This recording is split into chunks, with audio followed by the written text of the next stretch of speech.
Hey everyone, in this video I want to walk through how I lit this scene in my living room. Just recently, one of my favorite directors, Salomon Ligthelm, posted a teaser to his latest work, and there was a shot in it that inspired me to create something similar, a kind of similar framing that he did in his video here. One thing that I really wanted to add to my image was color contrast, so I started by setting my camera white balance to around 4800 Kelvin.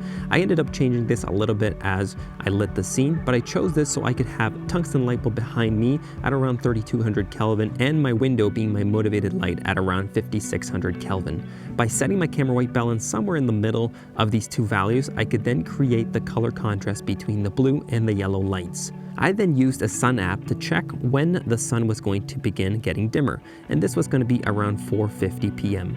I then separated the couch from the wall to add some depth behind me and the pictures on the wall. I then chose to use a 35mm vintage lens that I love to use as it gives some interesting characteristics to my image. Once the sun was in the right place, I then began setting my exposure to the ambient light that I had available. Notice how very blue the image is. This will balance out once I add my tungsten light.